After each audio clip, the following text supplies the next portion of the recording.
He was a good little monkey and always very curious. Today, George and his friend the man with the yellow hat joined Mrs. Gray and her class on their field trip to the fire station.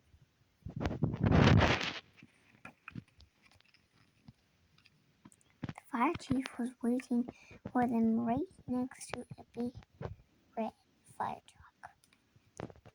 "Welcome," he said, and he led everyone upstairs to begin their tour. There was a kitchen with a big table, and there were snacks for everyone. The fire chief told them all about being a firefighter.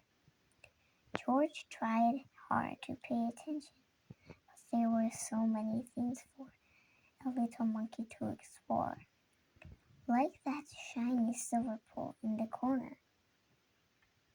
Where did that go? George was curious.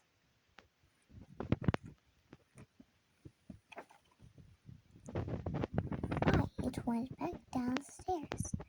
There was the great big fire truck.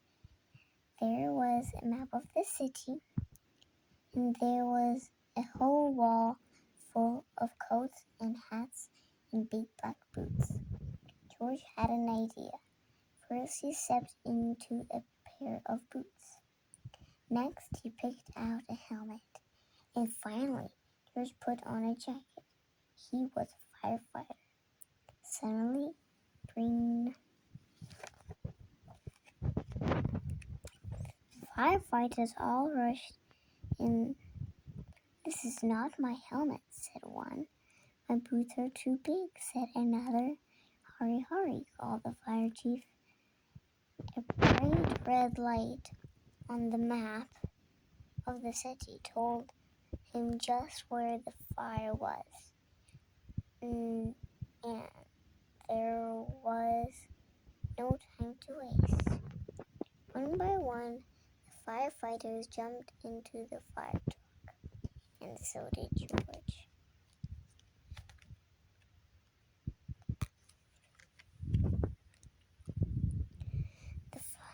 The fire truck with all the firefighters sped out of the firehouse, and so did George.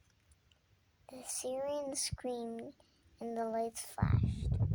The truck turned right, then it turned left. "Woof, woof," went the whistle, and George held on tight.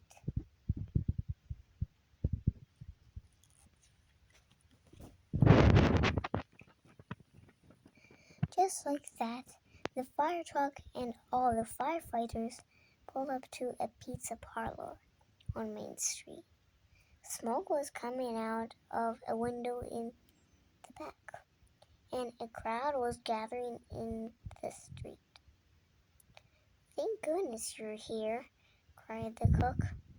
The firefighters rushed off the truck and started unwinding the hose.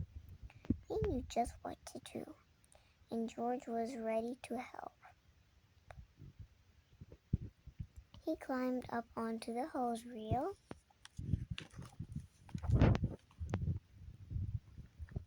One of the firefighters saw George trying to help, and he took George by the arm and led him out of the way. "A fire is no place for a monkey," he said to George. "You stay here where it is safe." George felt terrible. George sat on the bench and looked around. Next to him on the ground was a basket full of balls. George reached in and took one out. It fit in his hand just right, like the apple he had for a snack.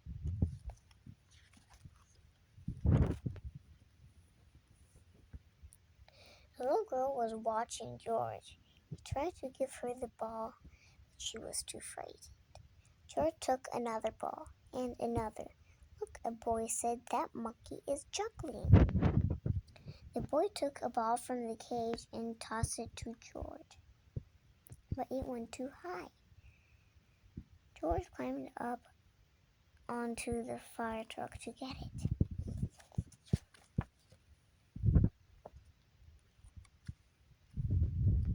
Now George had 4 balls to juggle.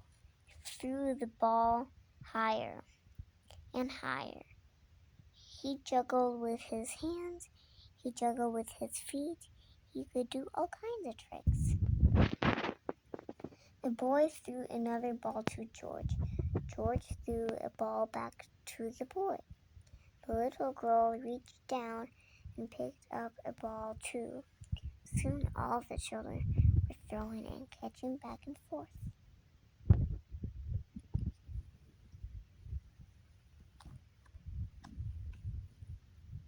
The fire chief came to tell everyone that the fire was out.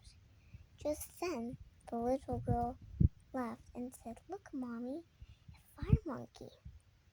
"Hey," called the fire chief, "what are you doing up there?" "What a wonderful idea," the little girl